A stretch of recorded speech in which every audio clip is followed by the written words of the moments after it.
Hello everyone and welcome back to this beautiful channel जिसका नाम है सब्जेक्ट नोट्स।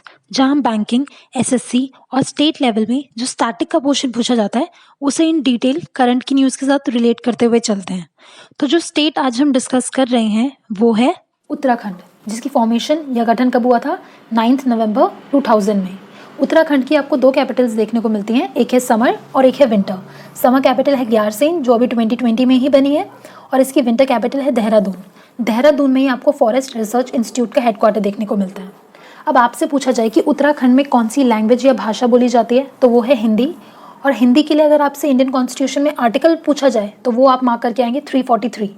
और अगर आपसे पूछा जाए कि हिंदी डे कब मनाया जाता है तो ये सेलिब्रेट होता है 14 सितंबर। अब जो लैंग्वेज है ऑफिशियल लैंग्वेज, इससे जो स्टैटिक के क्वेश्चन पूछे जा सकते हैं पॉलिटी होता है उसके पार्ट से, वो हम देख लेते हैं। तो जो ऑफिशियल लैंग्वेजेस के लिए शेड्यूल मेंशन है इंडियन कॉन्स्टिट्यूशन या भारत के संविधान में, वो है 8th। टोटल कितनी लैंग्वेजेस हैं? 12। जब भारत का कॉन्स्टिट्यूशन या संविधान बना उस टाइम पे आपको सिर्फ 8 ही लैंग्वेजेस देखने को मिली थी। उसके बाद इसमें 3 बार अमेंडमेंट या संशोधन हुआ है। जो 3 बार हुआ है वो कब कब हुआ है? एक हुआ है 1967, एक हुआ है 1992 और एक बार हुआ है 2003 में। जब 1967 में अमेंडमेंट हुआ लैंग्वेजेस के लिए, तो एक जो लैंग्वेज थी या भाषा थी उसे जोड़ा गया। और वो कौन से नंबर का अमेंडमेंट या संशोधन था? वो था 21st नंबर का अमेंडमेंट। और लैंग्वेज कौन सी जोड़ी गई? सिंधी। अब 1992 में जब इसमें अमेंडमेंट हुआ तो इसमें 3 लैंग्वेजेस को जोड़ा गया, और वो कौन से नंबर का अमेंडमेंट था? वो था 71th नंबर का अमेंडमेंट। और जो 3 लैंग्वेजेस जोड़ी गई उसके लिए मैंने एक ट्रिक भी रखी है, नमक। न से हो जाएगा नेपाली, म से हो जाएगा मणिपुरी, क से हो जाएगा कोंकणी। अब 2003 में जब इसमें अमेंडमेंट हुआ तो वो कौन से नंबर का अमेंडमेंट था? वो था 92 नंबर का अमेंडमेंट। और कितनी लैंग्वेजेस जोड़ी गई? 4। कौन कौन सी? बोडो, डोगरी, मैथिली और संथली। तो ये भी आपसे एग्जाम में स्टैटिक का क्वेश्चन पूछा जा सकता है। अब ये अपने बॉर्डर्स किस किस के साथ शेयर करता है? तो ये करता है यूपी और एचपी, मतलब उत्तर प्रदेश और हिमाचल प्रदेश। अगर आपसे पूछा जाए इंटरनेशनल बॉर्डर किसके साथ शेयर करता है, तो ये करता है चाइना और नेपाल के साथ। और मैंने आपको कई बार बताया हुआ है कि अभी हाल ही में नेपाल ने अपना एक नया मैप जारी किया था, जिसमें काला पानी, लिम्पियाधुरा और लिपू लेक, जो कहाँ किसका पार्ट है? उत्तराखंड का। कौन से डिस्ट्रिक्ट में आता है? पिथौरागढ़ में। इसे इन तीनों को अपने मैप में दिखाया है, तो ये भी आपसे पूछा जा सकता है। और जो लिपू लेक जगह है पिथौरागढ़ में, ये आपको एक दर्रा या पास भी देखने को मिलता है। अब इसको किस किस निक नेम से जानते हैं? तो जो मसूरी है कहाँ पे? उत्तराखंड में। उसे जाना जाता है क्वींस ऑफ माउंटेन, जहाँ आपको लबासना का भी हेडक्वार्टर या एक सेंटर देखने को मिलता है। अब जो यहाँ का फेमस एक और जगह यहाँ की जो पूछी जा सकती है वो है ऋषिकेश, जो कौन सी नदी के पास बसा हुआ है? गंगा, जिसे हम योगा सिटी के नाम से भी जानते हैं। और यहीं पे इंटरनेशनल योगा फेस्टिवल भी सेलिब्रेट होता है।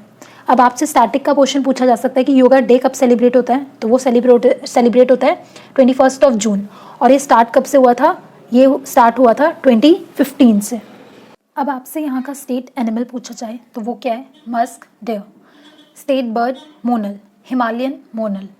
अब यहाँ के जो सीएम एट प्रेजेंट हैं, चीफ मिनिस्टर, वो हैं त्रिवेंद्र सिंह रावत जी। और इंडियन कॉन्स्टिट्यूशन में सीएम या मुख्यमंत्री के लिए जो आर्टिकल मेंशन है वो है 164।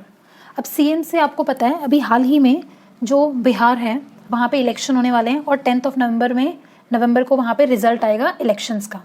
अगर आपसे पूछा जाए इंडिया में ऐसा कौन सा स्टेट है, ऐसा कौन सा स्टेट बन गया है जहाँ पे कोविड के चलते हुए इलेक्शंस हो रहे हैं, तो आप मार्क करके आएंगे बिहार। अब यहाँ के जो गवर्नर हैं वो कौन है? वो हैं बेबी रानी मौर्य जी। और इंडियन कॉन्स्टिट्यूशन में गवर्नर के लिए आर्टिकल कौन सा मेंशन है? तो वो है 153। एक और आर्टिकल जो आपसे यहाँ से पूछा जा सकता है वो है 155, जो किसके लिए इम्पॉर्टेंट है? जो 7th अमेंडमेंट हुई थी 1953 में, जिसमें ये कहा गया है कि एक गवर्नर एक साथ, अगर ऐसी कोई सिचुएशन हो जाए कि सपोज़ कोई जो दूसरी स्टेट का गवर्नर है वो बीमार हो जाए, या कोई कैजुअलिटी हो जाए, या ऐसा कुछ भी हो जाए, तो एक ही गवर्नर एक साथ 2 स्टेट को हैंडल कर सकता है या होल्ड कर सकता है, वो इस आर्टिकल में मेंशन है। तो ये आपसे पूछा जा सकता है। अब यहाँ पे आपसे पूछा जाए इसका हाई कोर्ट कहाँ पे है, तो ये आपको मिलेगा नैनीताल में, जो कब बना था 2000 में। और यहाँ के एट प्रेजेंट चीफ जस्टिस कौन है? तो वो है रवि जी। और हाई कोर्ट कौन से आर्टिकल में मेंशन है? तो ये आपको मिलेगा 214। अब यहाँ पे आपसे पूछा जाए इसकी लोकसभा की सीट कितनी है, तो ये है 5 और राज्यसभा की हैं 3।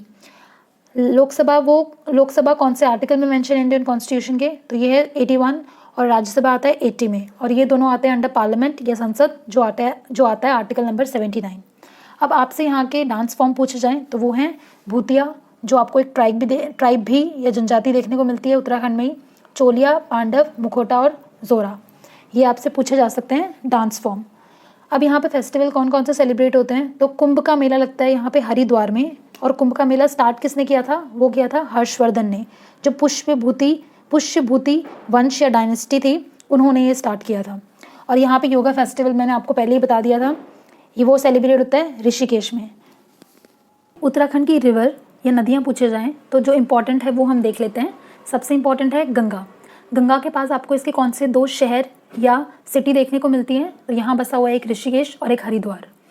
एक जो इम्पोर्टेंट और जो आपसे पूछी जा सकती है वो है रामगंगा, जो जिम कॉर्बेट नेशनल पार्क है, इंडिया का फर्स्ट नेशनल पार्क, वो आपको रामगंगा रिवर के पास ही बसा हुआ या देखने को मिलेगा।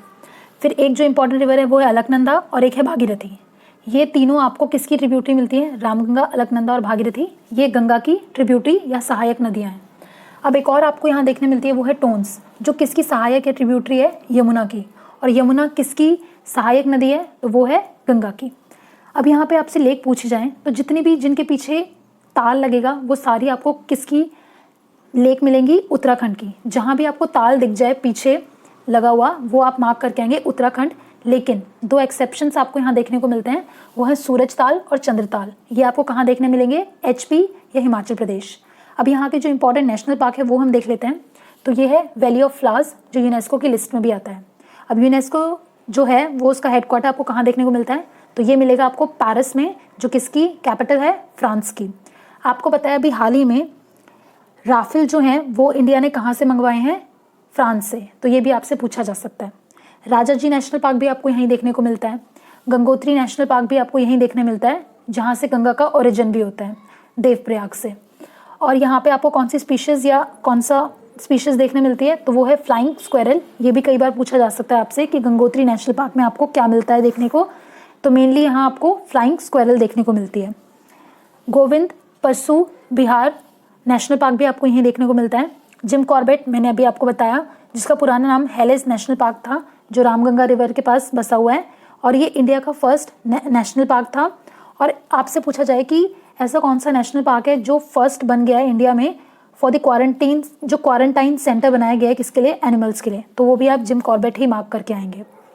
अब यहाँ पे जो एक और इम्पॉर्टेंट नेशनल पार्क है वो है नंदा देवी, जो आपको यूनेस्को की लिस्ट में भी मिलेगा।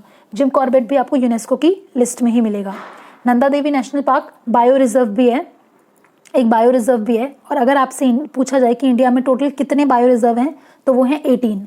जो फर्स्ट था वो कौन सा था, नीलगिरी, जो कहाँ पे है, तमिलनाडु, और जो तमिलनाडु और केरला है ना, जो वहाँ पे आपको ये देखने को मिलता है।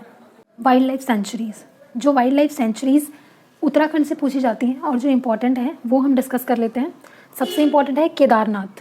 ये तो आपको पता ही है कि उत्तराखंड में ही आपको केदारनाथ जो मंदिर है, जो शिवजी भगवान जी के समर्पित है, वो है यहाँ पे। तो उससे आप याद रख सकते हैं केदारनाथ, अशकोत, सोहा नदी, नांदौर और पवनगढ़। ये जो हैं इम्पॉर्टेंट है वाइल्ड लाइफ सेंचुरीज, जो एग्जाम में कई बार रिपीट हुई हैं और कई बार पूछी भी गई हैं।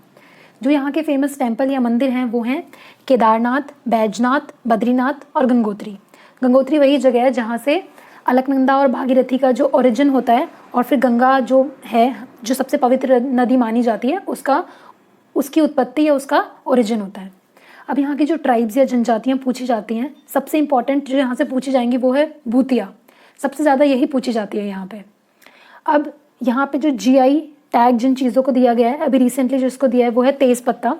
अब आप बोलेंगे मैम ये GI होता क्या है, तो चीज़ों को इंटरनेशनल लेवल पे एक तरह की पहचान देने के लिए, उनको कंजर्व करने के लिए GI टैग दिया जाता है, और ये 10 साल के लिए दिया जाता है। और GI के लिए जो सेंटर बना हुआ है इंडिया में, वो कहाँ पे है, वो आपको मिलेगा तमिलनाडु में।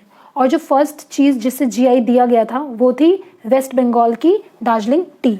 तो ये भी आप अपने माइंड में याद रख सकते हैं। अब और क्या इंपॉर्टेंट चीज़ें यहाँ से पूछी जा सकती हैं, तो यहाँ पे अभी हाल ही में फर्स्ट इंडिया का लाइकन्स के लिए पार्क बनाया जा रहा है। फर्स्ट स्नो लेपर्ड जो कंजर्वेशन सेंटर है वो यहीं पे बनाया जा रहा है। ऋषिकेश में जो काफ़ी फेमस आपने सुना होगा लक्ष्मण झूला, उसी के ऊपर ना एक ग्लास फ्लोर बनाया जा रहा है जो इंडिया का फर्स्ट है। यहाँ पे अभी हाल ही में करंट की ही न्यूज़ है, तो आपसे पूछा जा सकता है बटरफ्लाई मिली है फीमेल लार्जेस्ट, और मेल लार्जेस्ट पूछी जाए वो कहाँ मिली है, तो आप मार्क करके आएंगे मेघालय। यहाँ के कुछ इंपॉर्टेंट पास या दर्रे आपसे पूछे जा सकते हैं, वो है मानस, लिपू लेक, ये मैंने आपको बताया था अभी, इस पे डिस्प्यूट चल रहा था किसका, नेपाल और उत्तराखंड का या इंडिया का, जिसको जो नेपाल ने अपने नए वाले मैप में दिखाया था। नीति और सिन्हा, ये भी आपसे पूछे जा सकते हैं। अब जो इम्पोर्टेंट एयरपोर्ट यहाँ से आपसे पूछा जा सकता है वो है जॉली ग्रांट एयरपोर्ट, जिसका हाल ही में नाम चेंज करके किसके नाम पे रखा गया है, अटल बिहारी वाजपेयी जी के नाम पे। अब जो फेमस चिपकू मूवमेंट आपने सुना होगा जो 1973 में था, वो भी उत्तराखंड से ही रिलेटेड है, जो मंडल विलेज से रिलेटेड है। और जो फेमस पर्सनालिटी इस मूवमेंट या इस आंदोलन से जुड़ी हुई है वो कौन सी है, वो है सुंदरलाल जी, तो ये भी आपसे पूछा जा सकता है। और यहाँ की एक फोक पेंटिंग काफ़ी पूछी जाती है, वो है आयपन। और यहाँ पे ना आपको आनंद वन मिलते हैं, कहाँ पे, देहरादून में देखने को मिलते हैं। और अभी हाल ही में अंडर नमामि गंगे प्रोजेक्ट यहाँ पे 4 प्रोजेक्ट लॉन्च करने की बात कही है किन्होंने, मोदी जी ने। तो फर्स्ट यहाँ पे जो इम्पोर्टेंट आपसे पूछा जा सकता है वो है गंगा अवलोकन, और यहाँ पे गंगा के नाम पे ना, जैसे जो गंगा नदी है उनके नाम पे एक म्यूजियम भी बनने जा रहा है। अब यहीं से एक बहुत ही फेमस पर्सनालिटी बिलोंग करती है, जो है सुमित्रा नंदन पंत जी, जो एक हिंदी पोइट थे या कवि थे, जो जिनको फर्स्ट ज्ञानपीठ जो अवार्ड था वो मिला था। और अभी आपसे रिसेंट करंट की न्यूज़ पूछी जा सकती है कि 2019 के लिए किसको मिला है, तो वो है अखितम जी, जो मलयालम पोइट थे, और हाल ही में इनका स्वर्गवास या इनकी डेथ हो गई है, और ये कहाँ से बिलोंग करते हैं, केरला से। तो ये भी आपसे करंट में पूछा जा सकता है। जो हेमकुंड साहिब है वो भी, जो ये हॉली प्लेस है, यहीं पे आपको उत्तराखंड में ही देखने को मिलेगी। अब जो करंट का पार्ट यहाँ पे है, जो करंट में अभी क्यों उत्तराखंड चल रहा है वो हम देख लेते हैं। तो अभी हाल ही में जो रामसर साइट है ना, जो या रामसर कन्वेंशन जिसे हम के नाम से जिसे हम जानते हैं, उसमें पहले 37 साइट्स आती थी इंडिया की, बट अब वो 39 हो गई हैं। रामसर एक जगह है एक्चुअली, जो कहाँ पे आपको देखने को मिलती है, ईरान में, जो किसके पास है, कैस्पियन सी, जो लार्जेस्ट लेक है वर्ल्ड की, या सी भी हम उसे कह सकते हैं। अब जो 38 नंबर का जो प्लेस इसमें ऐड हुआ है वो है आसन बैराज, जो उत्तराखंड में है, और जो 39 वाला ऐड हुआ है वो है खाबर ताल वेटलैंड, जो कहाँ पे है, बिहार के बेगूसराय में। तो ये करंट की न्यूज़ भी आपसे पूछी जा सकती है। आई होप आपको वीडियो पसंद आया होगा। अगर आपको वीडियो पसंद आया तो प्लीज़ इसे लाइक, शेयर और सब्सक्राइब करना मत भूलिएगा। Thank you. मिलते हैं अब एक नए स्टेट के साथ।